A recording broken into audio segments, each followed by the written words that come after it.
Honeymoon पर अपने पति का मर्डर करवाने की आरोपी सोनम रघुवंशी इस वक्त मेघालय पुलिस की हिरासत में है। लेकिन इस केस में कई सवाल ऐसे हैं जिनके जवाब किसी के पास नहीं हैं। जैसे सबसे बड़ा सवाल ये है कि सोनम गाजीपुर आई कैसे। शिलोंग से गाजीपुर की दूरी करीब 1200 किलोमीटर है। ट्रेन से आने में भी 24 घंटे लगते हैं।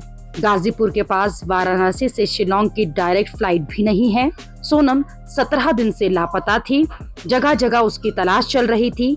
ऐसे में अगर ट्रेन से सोनम गाजीपुर आई तो पुलिस को पहले पता क्यों नहीं चला? अगर सोनम कार से गाजीपुर पहुंची तो फिर वो कार पुलिस को क्यों नहीं मिली? अगर सोनम को कुछ अज्ञात लोगों ने गाजीपुर छोड़ा तो वो अज्ञात लोग कौन थे, कहां गायब हो गए?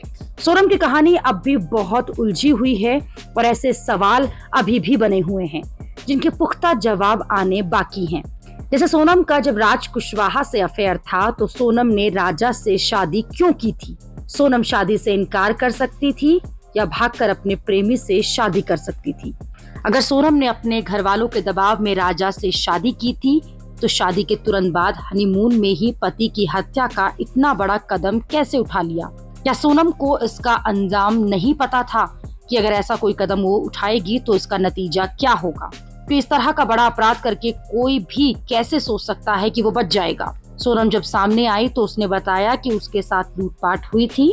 शिलोंग में उसके पति की हत्या कर दी गई और उसे किडनैप कर लिया गया। लेकिन लूटपाट और किडनैप की ये कहानी तो सोनम पहले भी बना सकती थी। इसके लिए सोनम को 17 दिन तक लापता रहने की क्या जरूरत थी? इतने दिन लापता रहने के पीछे कारण क्या थे?